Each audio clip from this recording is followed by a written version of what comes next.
Welcome to the Bookcast AI podcast. Today, we're diving into some incredible insights from Tony Fadell's experiences in Silicon Valley, focusing on building a career and embracing the ups and downs.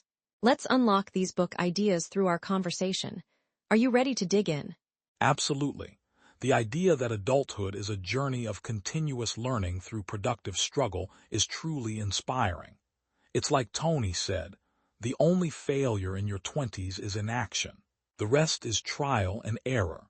How do you think this mindset can be applied to our own careers? That's a great question. It's about embracing risks and learning from failures.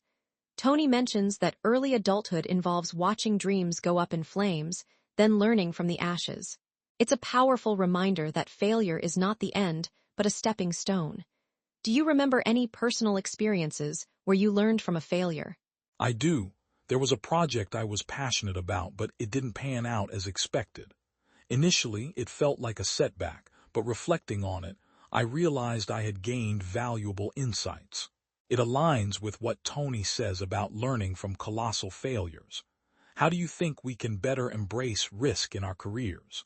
Embracing risk often starts with following curiosity instead of conventional business playbooks. Tony emphasizes finding a job you love and letting your passion guide you. It's also about asking for forgiveness, not permission, early on. What do you think about striking a balance between risk and security in our professional lives? It's crucial, isn't it?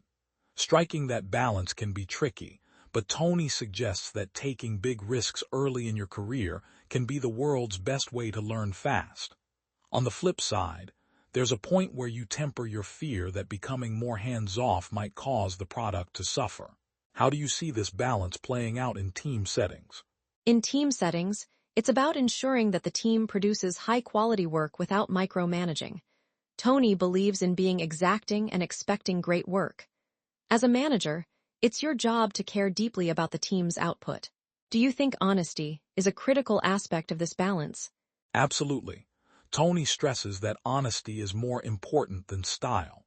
As a manager, telling the team the uncomfortable truths respectfully is key. It's interesting how he says managers should not worry that their team will outshine them. It's actually the goal. Have you had experiences where honesty made a significant impact? Certainly, I've seen how honesty can foster trust and transparency in a team. It can be tough to navigate, but the payoff is immense. On another note, Tony talks about the importance of crafting a narrative for your product, making the intangible tangible. How do you think storytelling can influence product success? Storytelling is incredibly powerful. It can simplify complex concepts, connecting with both the rational and emotional sides of customers. Tony puts it well. A good product story takes complicated concepts and makes them simple. This ties back to creating heartbeats and handcuffs with deadlines to drive innovation. What are your thoughts on using constraints creatively? Constraints can be catalysts for creativity. Tony suggests using external and internal deadlines to fuel innovation. It's about turning limitations into opportunities. In your experience, how have constraints shaped your creative process? I've found that constraints often push me to think outside the box. They force me to prioritize and innovate rather than waste time on less impactful ideas.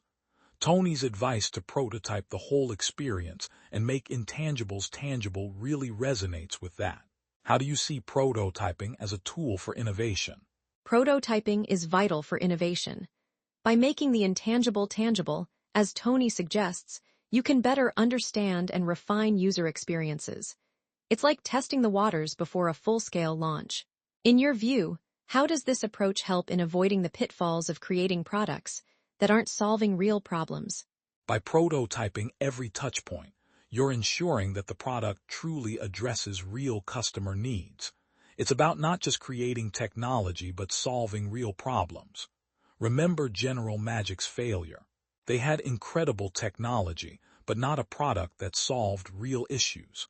How do you think we can better align our innovations with real-world needs? Aligning innovations with real-world needs starts with listening to customers and iterating based on feedback. Tony encourages us to not just shout suggestions from the rooftop, but to engage in the work. It's about being present and involved, ensuring the final product resonates with its intended audience. Do you think there's a balance to be struck between innovation and execution? Definitely. Innovation without execution is just a dream. Tony's advice to balance novel ideas with flawless execution is spot on. It's about being disruptive, not just evolutionary. How do you see this balance playing out in a startup environment? In startups, this balance is crucial. You're often trying to be the first to solve a problem, which means innovation is key. However, without execution, you'll never reach market fit. Tony talks about the sweet spot being a company of 30 to 100 people working passionately. How do you think we can foster this kind of environment? Fostering such an environment involves hiring the right people and creating a culture of collaboration and passion. Tony emphasizes the importance of surrounding yourself with heroes and rock stars who share your vision. What strategies do you think are effective in building and maintaining such a team? Building a great team starts with hiring for passion and potential, not just skills. Tony suggests finding a way to help your heroes and earning their trust. It's about creating a culture where everyone feels valued and motivated to contribute to the mission. As we wrap up, how do you think Tony's insights can inspire us to make a dent in the world? Tony's insights remind us that success comes from both the products we build and the people we build them with. His emphasis on embracing failures as lessons and building something meaningful with great people is a powerful call to action. Thanks for joining me today on Bookcast AI Podcast. Until next time, let's keep striving to make a dent in the world.